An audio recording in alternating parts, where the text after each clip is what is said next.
Bonjour tout le monde. Euh, alors aujourd'hui nous allons parler de négligence infantile.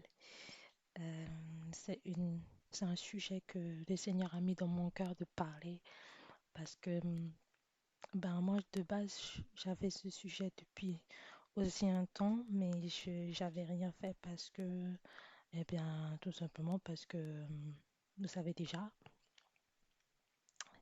les petites contraintes mais je fais de mon mieux et j'espère quand même que vous allez écouter. Euh, donc, nous allons prier. Merci Éternel de nous guider dans nos pas et de nous guider dans notre vie quotidienne et dans notre façon de faire. Et aussi de nous permettre, Éternel, de faire mieux et de nous montrer le chemin à suivre, surtout au niveau des enfants. Merci Saint-Esprit, car tu nous aimes et tu aimes aussi nos petits et ne laissons pas l'ennemi nous utiliser pour, euh, pour leur faire du mal ou avoir accès à eux au nom de Jésus. Amen. Bon, c'était une prière vite fait parce que, vous savez, l'ennemi, qu'est-ce qu'il fait? Il essaie toujours de passer. On le voit hein, dans l'éducation, dans les trucs comme ça. Que l'ennemi il cible toujours les jeunes. Mais bon, aujourd'hui on va parler de négligence infantile. D'ailleurs, j'ai aussi je crois que je vais mettre un truc, un article, mais bon, commençons, d'accord?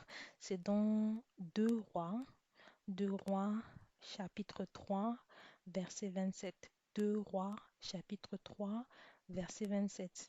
Le verset 27 dit, il prit alors son fils aîné, celui qui devait devenir roi à sa place, et l'offrit en holocauste sur la muraille. Les Israélites éprouvèrent alors un tel sentiment d'indignation qu'ils s'éloignèrent du roi de Moab et retournèrent dans leur pays. Quand je vous dis, il faut lire, hein. Lisez tout le chapitre 3, mais ça c'est principalement ce qui nous intéresse comme verset. Mais si vous lisez à partir du verset 26, vous allez comprendre. Il dit, voyant qu'il avait le dessous, donc le roi de Moab, dans le combat, le roi de Moab prit avec lui 700 hommes armés d'épées pour se frayer un passage jusqu'au roi d'Édom. Mais ils n'y parvinrent pas. Et comme il ne parvenait pas, il a pris son fils. Donc, comme il ne pouvait pas faire quelque chose, il a utilisé son fils. Et ça, c'est aussi quelque chose que je voulais dire. N'utilisez pas vos enfants pour avoir accès à quelque chose. Franchement, prenez vos responsabilités. N'utilisez pas vos enfants pour arranger les choses. N'utilisez pas vos enfants. C'est pareil dans les couples, hein. Euh, Vous utilisez les enfants pour arranger les choses. Bon, si Dieu vous le permet. Voilà, mais si c'est... Moi, je trouve ça personnellement. Là, c'est moi. Je trouve que c'est... Moi aussi, ça m'indigne en fait. De que quelqu'un utilise ses enfants pour mettre un enfant contre le parent. euh, des parents qui sont dans un divorce mettent le parent contre l'enfant contre l'autre parent. Ça, c'est des trucs c'est infantile. C'est des trucs de, faut réfléchir, s'il vous plaît. Mais bon, si vous vous sentez concerné, si c'est votre cas, sachez que c'est pas la meilleure solution. Donc, alors, ce que je voulais dire, c'est que ce sujet-là m'était venu.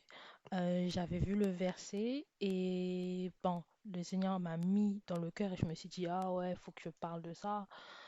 Et puis, mais je l'ai pas fait. Et pendant plusieurs jours, j'entendais que parler d'enfants qui étaient négligés. Et je voyais que ça, les enfants qui étaient négligés. C'est vrai que je ne sors pas beaucoup, mais peu importe que ce soit à la télé, que ce soit, peu importe, au journal, il y avait que ça. Quand je dis il y avait que ça. Je- même si je regarde un truc 2 minutes, ça parlait de ça. Donc je me suis dit, ok, Je vais quand même faire ce sujet-là. Et en plus, c'est un sujet que je voulais faire de toute façon, que ça me tenait à cœur. Mais comment... Voilà. Voilà. Enfin bref. Euh, donc, ce que je disais, c'est que je voyais plus une suite d'événements sur la négligence infantile. Et en fait, je veux parler de quelques exemples, d'accord, de tout ce que j'ai vu. Je voulais parler de quelques exemples. Donc, j'avais eu une sorte de révélation où il y avait un enfant qui avait, alors, il y avait un enfant qui avait comme la, en fait, c'est un enfant qui avait la tête dans un objet, la tête coincée dans un objet. Et je me rappelle, dans l'environnement où j'étais, ça me rappelle l'un des travaux que je faisais, qui était de prendre soin des gens. Et je vais pas donner plus de détails, hein, mais voilà. Et du coup, j'étais dans cette sorte d'organisme et il y avait plein de jouets d'enfants. Vous voyez les jouets là que vous voyez un petit peu dans les garderies ou dans les Burger King, vous savez, avec comme les toboggans, les sortes de tunnels, vous voyez? Bref, c'était une sorte de truc comme ça.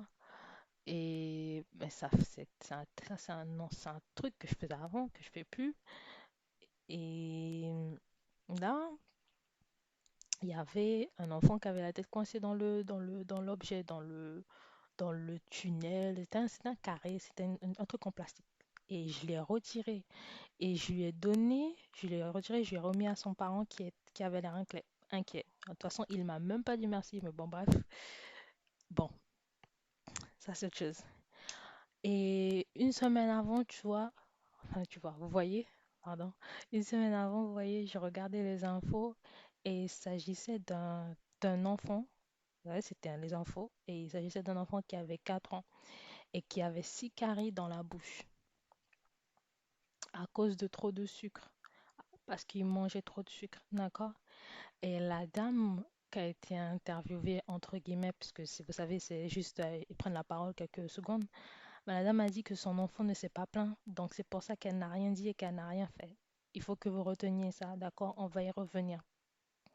Donc, un intervenant, d'accord, qui était dans la rubrique et qui était dentiste, et il y avait le dentiste, il y avait le psychologue, et ils ont dit que plus de 50% des enfants qui sont en France ont ce problème à cause du manque d'attention. Et ce manque d'attention est porté sur le sucre. Donc, ces enfants sont en train de compenser un manque, d'accord? Et n'oubliez pas que ce que la dame avait dit avant sur la situation de son enfant, on va pas juger, ok? Mais justement, on va garder ce qui se passe pour apprendre. On va garder cet exemple pour apprendre. C'est pour qu'on puisse éviter. Je suppose qu'ils ont fait le nécessaire puisqu'il y avait le dentiste et qui expliquait tout avec le psychologue. Mais nous, on va juste utiliser ça comme exemple pour nous éduquer. Ensuite, il y avait un deuxième enfant, toujours la même rubrique, un deuxième enfant qui était en surpoids et en tout cas pour son âge, il avait 10 ans et qui avait le même problème. Et là, sa mère aussi, elle disait que son enfant dormait mal avant de subir le traitement qu'il avait subi parce que bon, maintenant il a subi un traitement dentaire et tout et aussi les soins et il a eu un suivi aussi, je suppose que c'est un suivi psychologique, mais je sais pas. Et que maintenant il allait mieux. Franchement, je dis, j'étais très énervée par la situation et surtout dans, dans, dans, dans cette rubrique, la deuxième maman, son regard, pour moi, personnellement, pour moi, il était vide. Elle parlait comme si un peu elle s'en fichait, mais bon. Maintenant, voilà, il y a les caméras, mais pour moi, je me suis dit, attends, mais t'as l'air de t'en ficher un peu. Ça m'a énervé. Ben, on va plutôt garder ça comme exemple. Mais je peux me tromper, hein. Je peux me tromper. Je suis pas la science infuse dans le sens où la dame, je la connais pas. D'accord? Mais pour moi, elle avait le regard vite, hein. Je peux vous assurer que c'était trop bizarre. C'était bizarre. Bon. Donc, dans ce verset de roi, verset 27, on peut voir que le roi, pour ne pas prendre ses responsabilités, a donné en sacrifice à sa descendance, a donné en sacrifice il a tué son héritage. Il a tué la continuité, la continuité, la continuité de son nom. Sorry. Et au lieu de se battre parce que c'est lui le roi et c'est à lui d'aller jusqu'au bout pour ne pas mourir, il préfère exterminer sa descendance. Il préfère sacrifier sa descendance. Déjà, c'est peut-être aussi la peur, mais c'est un manque de responsabilité et c'est un manque de prendre les conséquences de sa faute. D'accord? Parce que si vous lisez le Jérémie 18, Dieu dit bien que les parents vont mourir pour leur faute et les enfants vont mourir pour leur faute. C'est plus les enfants vont mourir pour les fautes des parents depuis, enfin mourir. Quand je dis mourir, je parle pas de mourir, vous comprenez? Ils vont payer pour leur faute. Ouais, euh, c'est plus oui, oui, oui, vos enfants vont payer pour vos fautes. Non, c'est le parent paye pour sa faute, les enfants payent pour leur faute. C'est tout. Et des fois, Dieu se rappelle aussi des fautes des ancêtres. Pourquoi? Parce qu'il y a toujours des chaînes. Parce que les trucs des ancêtres, les choses des ancêtres, les péchés, les chaînes ancestrales sont toujours attachées à l'enfant et qu'il n'y a pas eu un travail avant. C'est pour ça que c'est tout ramené. Mais il faut faire son travail, vous comprenez? Et lui, il a préféré exterminer sa descendance au lieu de prendre ses responsabilités, au lieu de, de, comment dire, de prendre les conséquences euh, de ses fautes. Il a préféré le faire sur son enfant alors que son nom aurait pu continuer. Et ça, on ne le saura pas parce il a tué son enfant. Et en fait, c'est pour dire que malheureusement, il y a beaucoup de parents qui inconsciemment le font, qui, qui ne vont pas au bout des choses et qui ont peur. Certains parents ont peur de leurs enfants, certains ont pas envie de... C'est vrai, vous savez, je comprends qu'on n'a pas envie de trop restreindre parce que on veut quand même qu'ils aient une certaine liberté pour pas qu'ils soient plus tard, comment dire, autrement dit, handicapés parce qu'ils ont appris à la maison une sorte de limite, vous voyez, pour pas qu'il y ait trop de limites, vous voyez. Mais justement, il y a un fossé, je pourrais dire même, il y a une limite, il y a une ligne entre restreindre et laisser faire tout et n'importe quoi. Si on prend l'exemple de l'enfant de 4 ans, un enfant de 4 ans qui a 6 caries, ce n'est pas normal. Euh, vous n'allez pas me dire que oui, pour moi, c'est pas normal. Et même si on veut faire plaisir à ses enfants, leur donner toutes les sucreries du monde, vas-y, tiens, mange des sucreries, c'est pas ça, hein. Bah, bon, bref, il faut qu'ils se brossent les dents. Et au bout de ces caries, est-ce qu'il y a une discipline qui est instaurée? C'est aussi des questions. Même si, après, là, on parle plus de la dame, hein. Là, c'est juste un exemple, hein.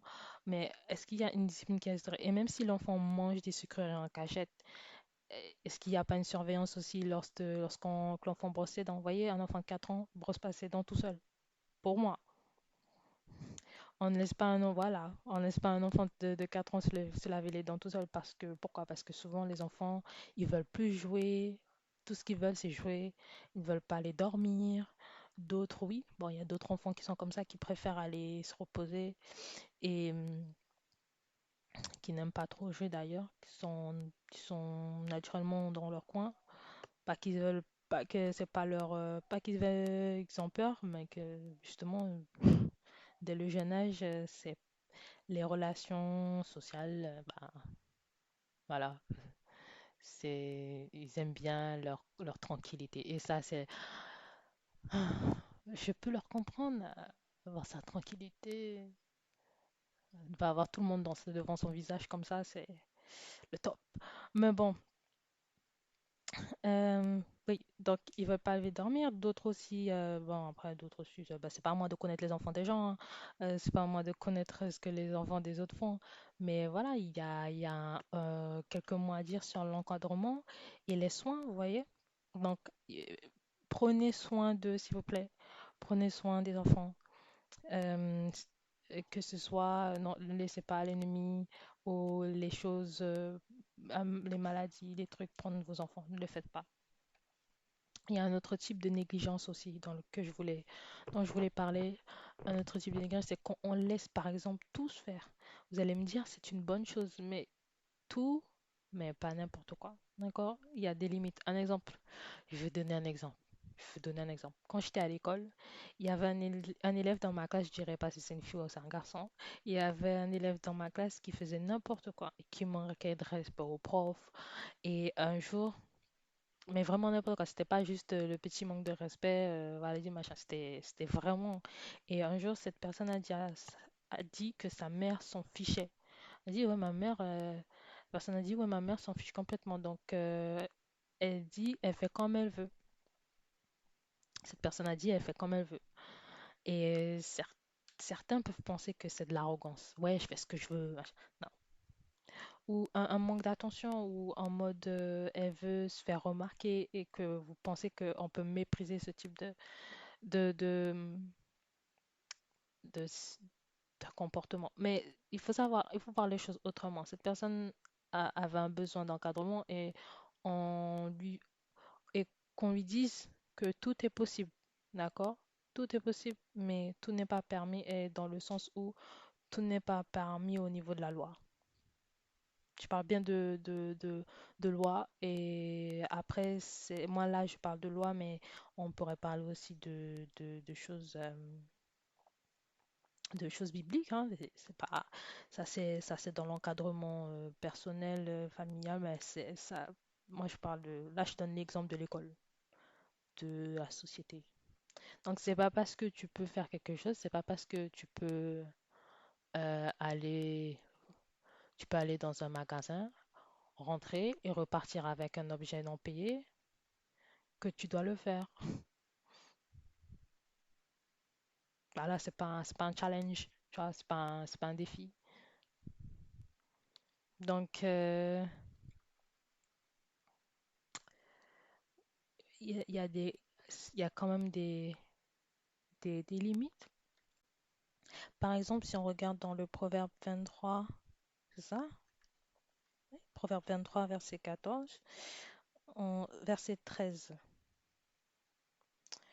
Ne refuse pas de corriger l'enfant si tu le frappes avec un bâton, il ne mourra pas. Certes, tu le frappes avec un bâton, mais tu arraches son âme au séjour des morts. Vous allez me dire, ouais, mais c'est quoi ce type de... Pour certains qui n'ont pas connu ça, ils vont me dire, ouais, c'est quoi ce type de correction, de manœuvre c'est la CP de la négligence, c'est de la maltraitance infantile. On vous a pas dit de les taper jusqu'à la mort. C'est pour donner un exemple. D'accord, la Bible, c'est pas que littéral, ok? C'est pour donner un exemple, euh, pour vous montrer que i- la correction est utile.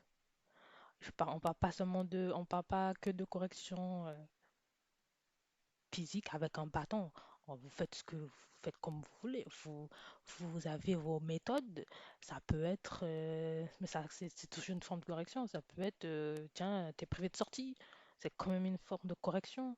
Oh, si je vous connais, hein, vous aimez trop aller chercher des trucs là. Bon, donc des fois, et c'est vrai, et si on regarde avec Dieu, c'est la même chose. Dieu aussi, il corrige. On va pas se mentir, Dieu aussi corrige.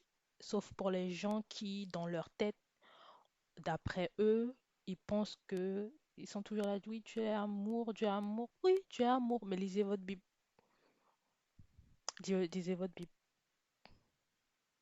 Il est amour, certes, mais il corrige aussi.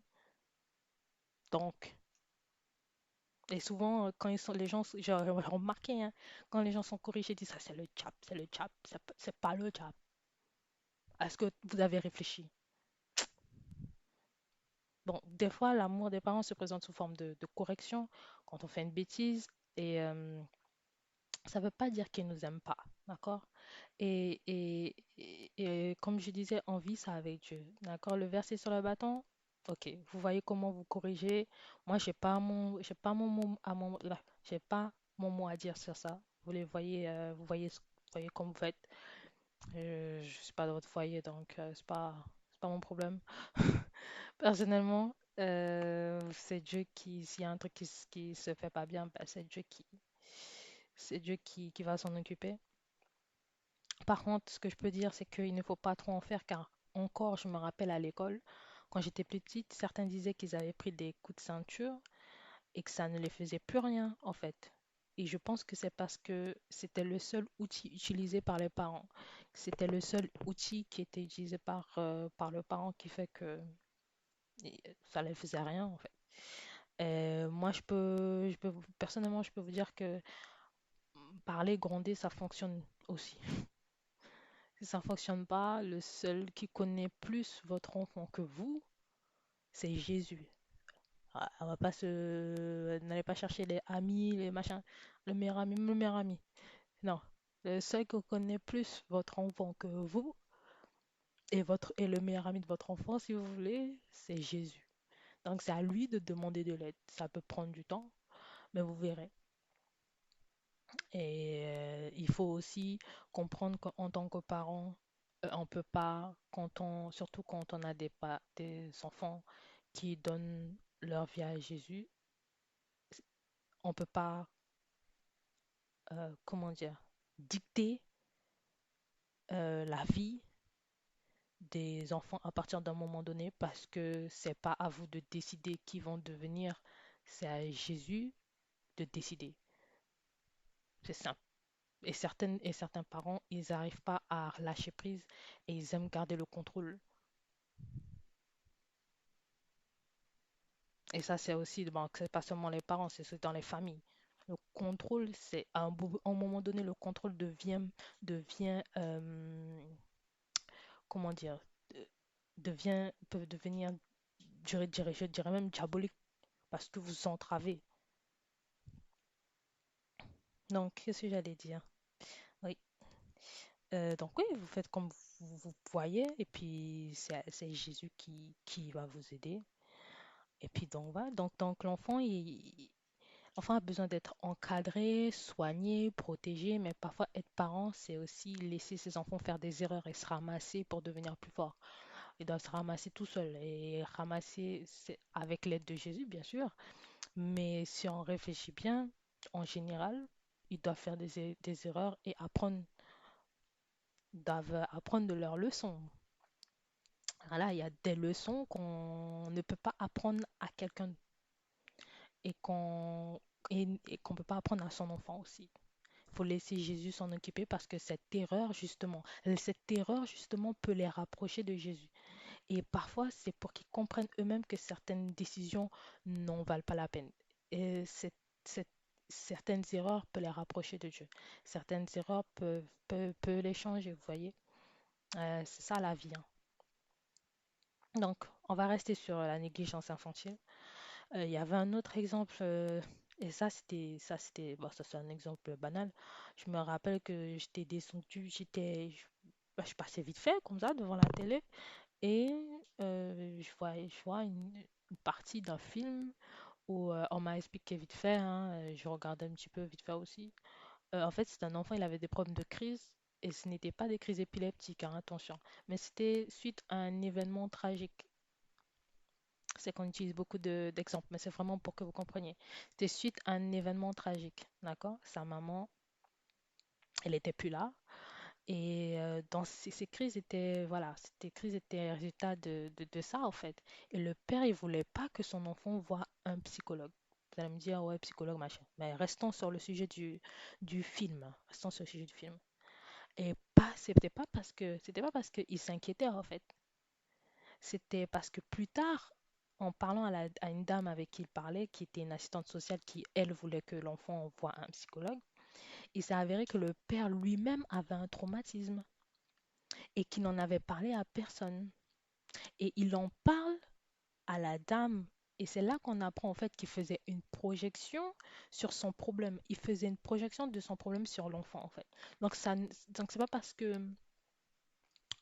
que lui, il ne pouvait pas en parler, il disait que son enfant ne pouvait pas en parler du tout. Et ça, c'est tragique, mais ça arrive plus souvent qu'on ne le pense.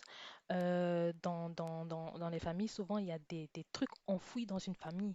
Et dès que quelqu'un veut en parler, on veut lui fermer la bouche parce qu'on a peur. Dès que quelqu'un veut en parler, on veut lui fermer la bouche parce qu'on a peur. Or, le meilleur moyen de sortir d'un trauma, c'est accepter qu'il a eu lieu. Le meilleur moyen d'accepter un trauma, quand quelqu'un est décédé, on est dans le déni, mais après on accepte. Le meilleur moyen de sortir d'un trauma, c'est accepter. Accepter les choses. Pas, c'est pas de devenir victime. Je parle pas de victimisation. C'est pas de devenir victime. C'est accepter que quelque chose a eu lieu et de ne plus être dans le déni et pour sortir, en sortir et avancer. On ne peut pas enfermer quelqu'un dans un cycle traumatique parce qu'on a peur. On ne peut pas enfermer quelqu'un tout court parce qu'on a peur. Parce qu'on a peur, parce qu'on empêche la personne de guérir. On ne peut pas enfermer quelqu'un parce qu'on a peur que la personne aille plus loin. On ne peut pas enfermer quelqu'un parce qu'on a peur que la personne aille mieux. C'est infâme de faire ça à un enfant. C'est infâme de faire ça à quelqu'un et c'est encore plus infâme de faire ça à un enfant. Et surtout quelqu'un qui veut guérir. C'est infâme. Moi, je vous le dis, c'est infâme. Il n'y a pas d'autre mot. Il y a un autre mot. Je peux me dire, c'est abominable. Ça, c'est moi qui le dis. Non, mais vous êtes content d'une personne, vous êtes content d'un enfant tant que l'enfant ferme sa bouche et ne dénonce pas les cycles générationnels. Et il y a des parents qui savent qu'il y a des choses qui se passent avec leurs enfants et qui disent rien, qui préfèrent rester avec la... Hé, je vais rentrer dans tes trucs. Attention, qui préfèrent rester avec la personne qui a fait du mal à son enfant. Hein? C'est ça la vie pour vous. Vous êtes content qu'un enfant ferme sa bouche. Tant qu'elle ferme sa bouche, elle ne dénonce pas les cycles générationnels. Et tant qu'elle ne sait pas de la personne ne sait pas de sortir de ce qui est engragé dans un système de pensée. Il y a un système de pensée. Qu'est-ce que les autres vont dire? Et moi, je vous dis, si vous avez donné à Jésus votre vie à Jésus, qu'est-ce que les autres vont dire? On s'en fiche, hein? Parce que on parle dans votre dos de toute façon. L'ennemi veut parler dans votre dos, va à gauche, à droite pour aller dire des choses. Ça, c'est si vous êtes adulte. Mais on va parler de ça. Justement, hey, j'ai un autre sujet. On va parler de ça. Ça, les cycles générationnels, vous êtes content d'une personne tant qu'elle ferme sa bouche et ne dénonce pas les cycles générationnels. Tant qu'elle n'essaie pas de sortir du cycle qui est engragé dans un système de pensée qui a été instauré dans une famille, qui a été instauré dans un groupe, amis, famille, femme, mari, couple. Il y a des ménages, il y a un système de pensée, il faut changer tout de suite. Il y a des ménages, il y a un système de pensée, hey, faut, il y a des trucs. Et ça dure depuis trop longtemps. Des systèmes de pensée, des cycles générationnels. Mais il faut qu'on ferme sa bouche parce qu'il faut que les gens nous voient bien. Non, il y a des problèmes.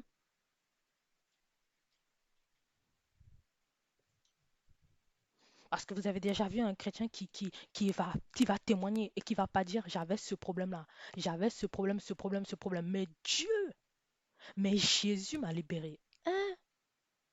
Donc la personne toute sa vie, ça allait. Les plus grands miracles. Jésus n'est pas venu pour les bien portants. Jésus n'est pas venu pour les bien portants.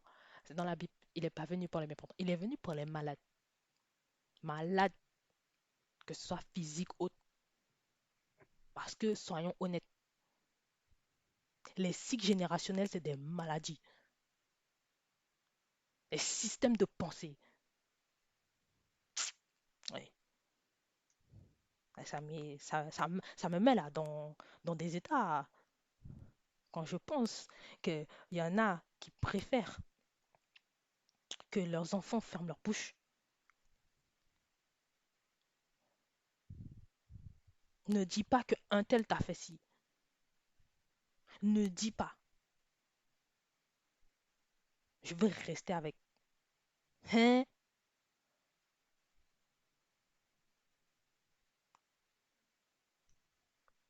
Ils vous le disent pas, mais ils le disent pas à leurs enfants, mais ils leur font bien comprendre. Un système de pensée qu'il faut changer. Et c'est pas que dans ce type de choses où l'enfant, il est vraiment, on fait du mal à l'enfant. C'est pas que ça, hein. Mais il y a des enfants très jeunes. Ils ont des problèmes. Comme l'enfant qui a 4 ans, il a jamais rien dit. Il a jamais rien dit. Donc si sa dent lui faisait mal, il l'a pas dit. Et pourtant, il en manque d'attention. Donc pour lui, peut-être que sa mère, elle s'en fiche. Donc il a rien dit. Hey, vous- il faut pas que observer ses enfants, hein. Faut être actif dans la vie. Donc je disais,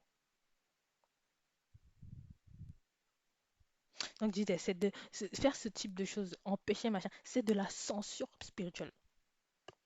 Je, moi-même, je pourrais même dire que c'est un enterrement.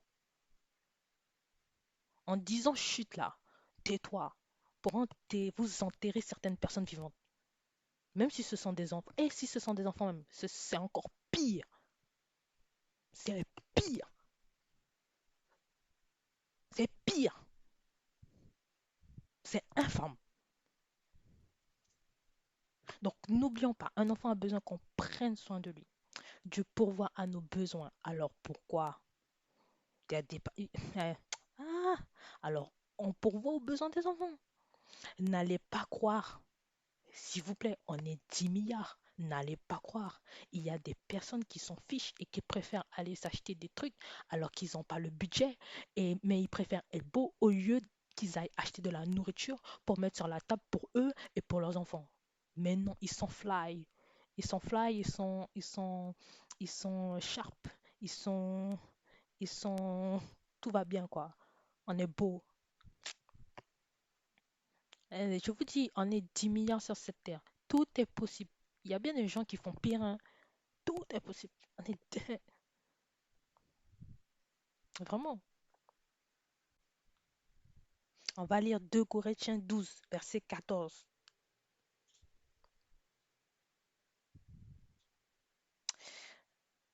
Bon, il y a une petite partie. Voici, c'est pour la troisième fois que je suis aller chez vous et je ne serai pas à votre charge.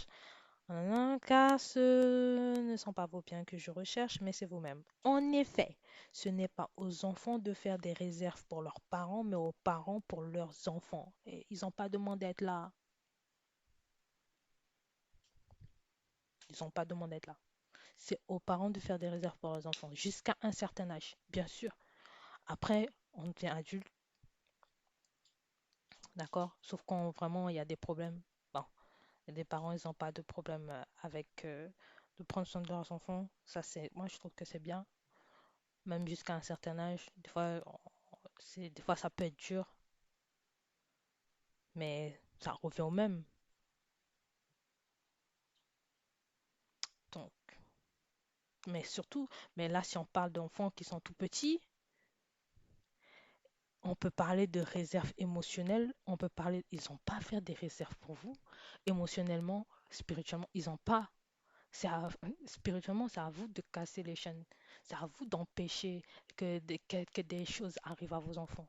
C'est à vous de prier pour eux. Ils peuvent prier, mais à 4 ans, c'est des prières, c'est des petites prières. C'est à vous d'aller dans le fond du truc, d'empêcher que les gens viennent et disent des trucs. Hmm. C'est à vous de prendre vos responsabilités. C'est pas un enfant de 4 ans, c'est pas un enfant de 10 ans, de 12 ans, c'est pas un ado de faire des réserves émotionnelles pour vous parce que vous avez pas, parce que certains parents n'auront pas. Je suis désolée si vous sentez jugé, mais c'est pas pour vous juger, mais c'est la vérité. C'est pas à eux, c'est pas aux enfants de prendre soin de vous. À 4 ans, ils se disent, elle est occupée, elle est trop stressée, papa, il est occupé, il est trop stressé. Alors moi, je vais fermer ma bouche, je vais rester avec toutes mes émotions dans mon coin et je vais rien dire. Ça va se transformer en quelque chose que vous voulez pas plus tard.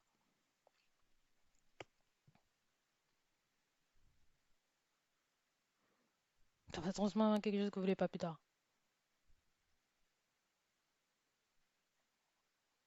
Maman m'écoute pas, elle est toujours occupée. Papa m'occupe pas, elle est toujours occupée. Il y a une différence entre passer toujours du temps avec ses enfants et avoir des temps de qualité. Temps de qualité. Des temps où vous prenez vraiment du temps pour eux. Parce que vous pouvez aller faire vos affaires, hein. Il n'y a personne qui vous empêche, personne ne vous dit de faire 4 avec eux. Mais il y a des temps de qualité. On prend le temps avec.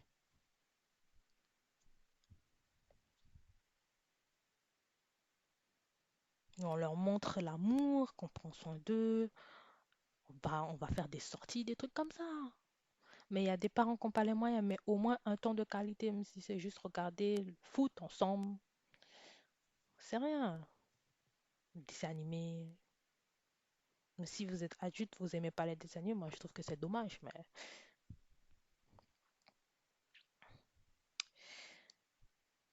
Et bon, ça fait long. Et il y a aussi le verset qui dit parents, n'irritez pas vos enfants. Je vais le mettre en description. Mais là, je ne parle pas d'obéissance de l'enfant parce que je ne veux pas, parce qu'on parle de négligence infantile. Et je ne veux pas en fait que le verset sur l'obéissance soit une excuse. Ça n'est pas censé être une excuse pour maltraiter un enfant parce que on sait que la négligence, c'est de la maltraitance déjà, hein. Et je ne veux pas que cette verset soit utilisé pour banaliser ça parce que ça fait des dégâts. Pas du verset, hein, la négligence, ça fait des dégâts. Donc, bon, pour finir, qu'est-ce qu'on peut dire? Non, pas pour finir, parce que si on reprend l'exemple de l'émotion, des réserves émotionnelles, et là, ça a peut-être rien à voir, mais il y a une petite fille de 15 ans qui, s'est- qui a mis fin à ses jours parce que dans le lycée qu'elle était, tout le monde la traitait de fille de joie. Elle faisait rien pourtant, hein. Elle allait à l'école, elle rentrait chez elle.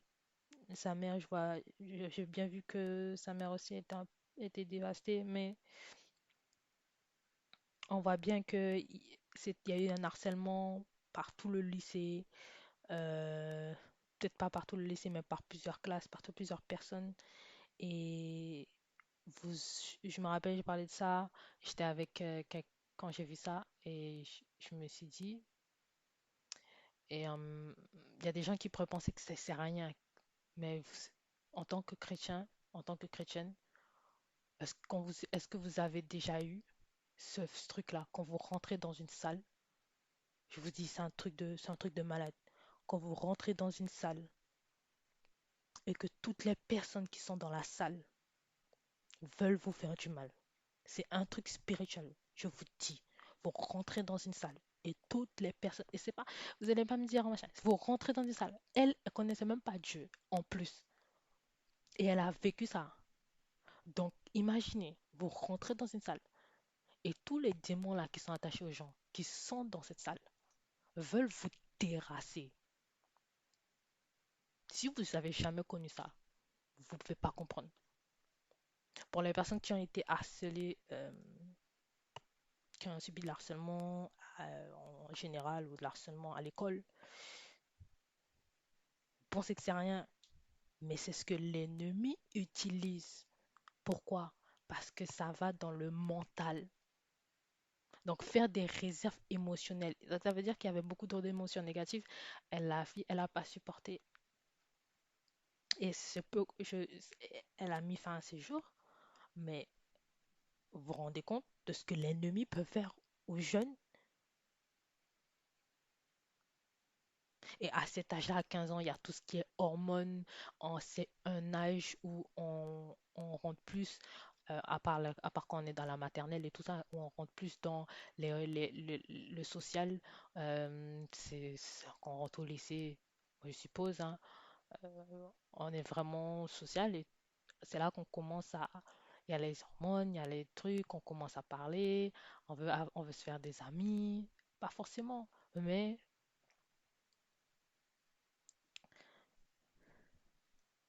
moi je trouve que on rentre dans on sort de la préadolescence, on pourrait dire.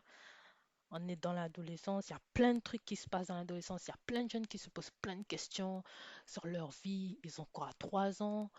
Ils ont 3 ans pour après aller à l'université. Donc ils se posent plein de questions sur leur vie, sur comment ça se passe autour d'eux, sur comment c'est co- co- leur amitié, il y a plein de questions. Ils ont plein de questions dans leur tête. Et même plus tard, vous avez toujours plein de questions. Mais quand on est adolescent, je suis désolée, adolescence, c'est une période, c'est peut-être pas instable pour tout le monde, mais c'est une période où il y a vraiment, c'est interne, c'est dans les hormones, c'est dans la pensée, Donc, informez-vous sur vos ados, et pas seulement sur vos ados qui sont avec vous, hein, sur vos ados, lisez, qu'est-ce qu'un ado ressent. Il y a plein de trucs comme ça. Qu'est-ce qu'un ado ressent, machin. Hey, les hormones, qu'est-ce que ça fait un ado, expliquez-leur. Faites pas comme il y a beaucoup de chrétiens qui aiment pas expliquer parce qu'ils disent s'ils expliquent, si ça. Il y a, il y en a, mais il faut savoir que parfois, euh, c'est comme avec les Israélites. Parfois, au lieu d'expliquer et de dire pas ci, pas ça, pas ci, pas ça, pas ci, pas ça, pas ci, pas ça. Ils vont se poser des questions. Donc, il faut expliquer le caractère sacré de certaines choses. Il faut expliquer la vision de Jésus dans certaines choses. Et même votre vision de parent aussi. À un bout d'un moment donné, on peut plus dire pas ci, pas ça, pas ci, pas ça. Euh, ils commencent à comprendre le bien et le mal, tout ça. D'accord? Mais quand même, par la part des choses, hein, en tant que parent. Donc, si vous priez. Et puis, surtout si on parle de cette histoire d'harcèlement à l'école, d'harcèlement moral, d'harcèlement, vous pouvez être adulte hein, même maintenant et que vous subissez un harcèlement, ok? Si on en parle, ok? Euh, si on fait un lien, on dit une personne qui a ado ou qui est jeune, hein, qui a 4 ans, d'accord, si on prend nos exemples, et qui ne dit rien, et qui subit des harcèlements, mais qui ne dit rien. Si vous savez pas, si vous n'allez pas demander à Jésus, si vous faites pas partie, vous n'êtes pas actif. Et même des fois, des parents sont actifs dans la vie de leurs enfants, mais ils savent pas. Si s'il n'y a pas un minimum de communication, où vous mettez votre enfant dans une relation de confiance, parce qu'il y a des parents, c'est pas une relation de confiance, c'est si tu fais pas ci, tu fais pas ça, ta. Il n'y a pas de relation de confiance. Si, c'est comme ça. L'enfant dit rien comme pour l'enfant de 4 ans. D'accord? Mais l'enfant de 4 ans, c'est pas l'enfant de 4 ans de dire qu'il a mal aux dents. Parce que vous êtes censé vérifier la bouche un peu de vos enfants quand même. Ah, vérifier, ils ont brossé leurs dents, je sais pas.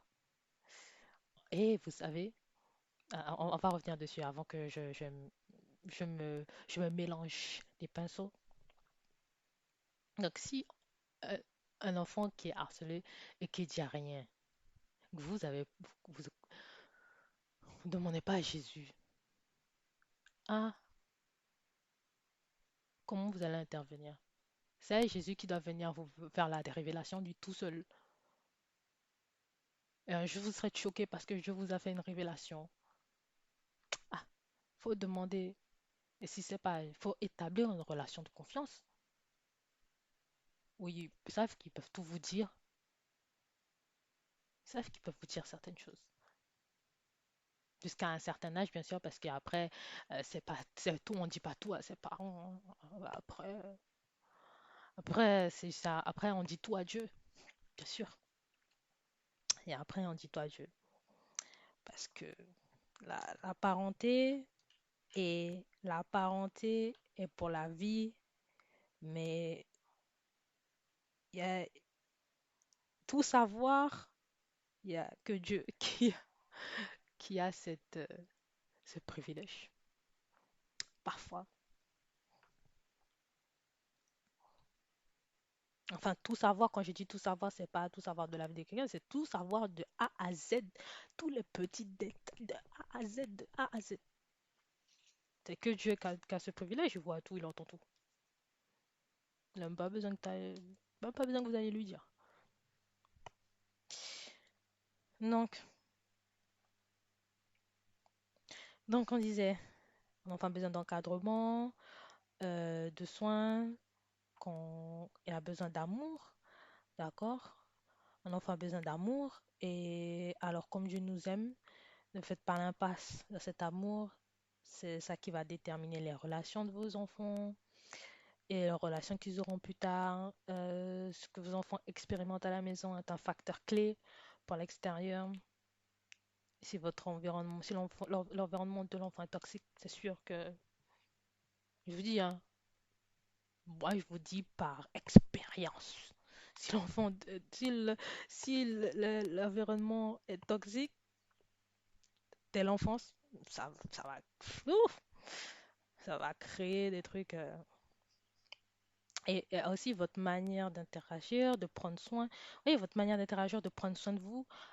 Bon, après moi, je donne un exemple basique. Fille, comment la maman, elle prend soin d'elle. La fille, elle va voir comment sa maman prend soin d'elle. Elle va vouloir faire pareil. Vous voyez, des fois, vous voyez des petites filles essayer de mettre du maquillage comme leur maman. Vous voyez, bon. Là, on parle pas de maquillage, on prend vraiment soin, je sais pas. Il y a beaucoup de jeunes femmes qui disent oui, cette méthode de soin, c'est ma maman qui me l'a montré. Voilà, là, je parle plutôt physique, mais c'est pas vraiment que physique, hein, c'est aussi spirituel. Une maman qui prend sa Bible. Euh, Là, je parle que maman parce que je suis une fille, mais un papa aussi. Un papa qui prend sa Bible, un papa qui va faire, je sais pas moi, du vélo. Enfin, envie de faire du vélo. Hmm, je sais pas, moi, se raser la barbe. Et dès que le garçon il commence à avoir de la barbe, et lui aussi il essaie de se raser la barbe, vous voyez, c'est, ça a l'air basique comme ça, mais c'est dans ce schéma-là, en fait. Et aussi spirituellement, bien sûr, la Bible, prière, l'église. Et et je me rappelle dans le, dans la vidéo que j'avais fait sur la technique, j'avais dit ça aussi. Il faut montrer la voie pour pas que plus tard la personne s'en détourne. Il y a des gens qui se détournent, hein, même si leurs parents c'est des pasteurs, c'est des trucs comme ça, mais généralement non. Donc je disais, c'est un facteur important, comment vous prenez soin de vous, comment vous êtes avec vos amis, avec voilà quoi. Si votre enfant vous voit qu'on connaît toute la journée, raconter des ragots toute la journée, eux aussi vont raconter des ragots, hein. Peut-être pas, hein. Peut-être que ils vont apprendre de vos erreurs et ils vont dire, ah, lui, il aime trop raconter des ragots, elle aime trop raconter des ragots, c'est pas mon truc. Moi, j'aime pas ça. Voilà. Donc, donc voilà, c'est vraiment, en tant que parent, c'est le parent, c'est aux parents de faire le travail sur lui-même, sur eux-mêmes. D'accord? C'est à vous de faire le travail sur vous-même, comme se débarrasser des cycles générationnels, des habitudes, des systèmes de pensée. Et puis ça impacte aussi la vie de votre enfant. Et puis c'est général aussi, hein. C'est pas que c'est spirituel essentiellement parce que beaucoup de personnes ne comprennent pas cette notion. Mais ça impacte quand même la vie de l'enfant en général, déjà que vous soyez chrétien ou pas, hein. Et puis ça fonctionne aussi partout, ça fonctionne aussi dans le travail, dans la vie personnelle et tout le reste. Ça fonctionne dans tout ça en fait.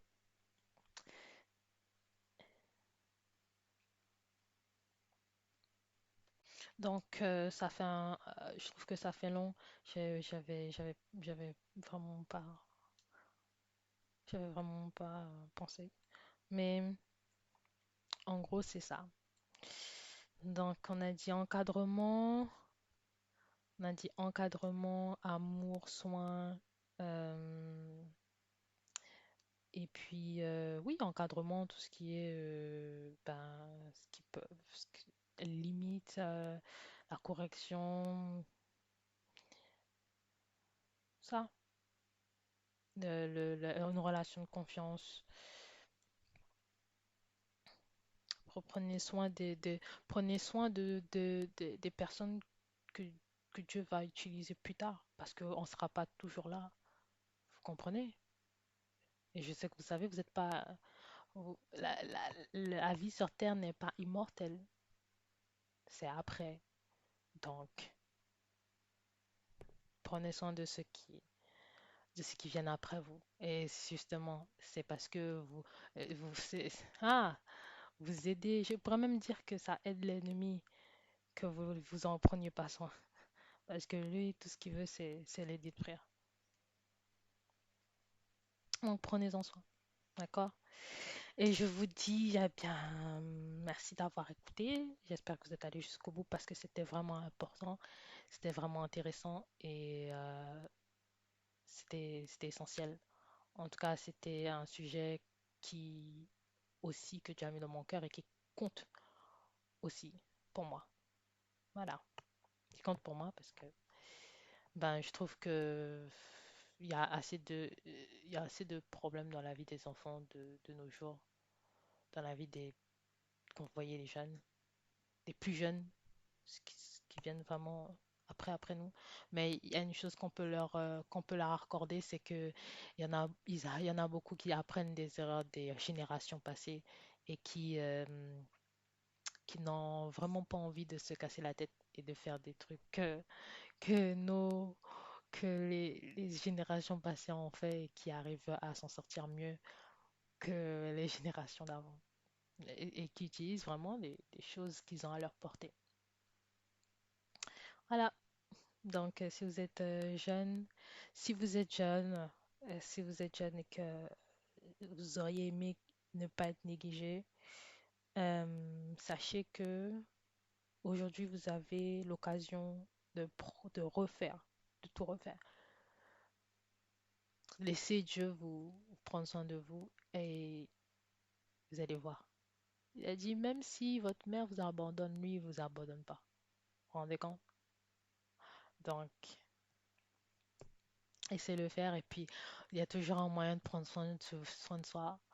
Donc, faites des trucs que vous aimez bien, dans la limite de ce qui est acceptable pour Jésus. Voilà. Si vous auriez aimé passer plus de temps au parc avec vos parents, ah ben, sortez, allez au parc, même si vous êtes tout seul. La solitude n'est pas une maladie, hein. Sortez, allez au parc, ok? Et puis rentrez chez vous avant 21h. Merci.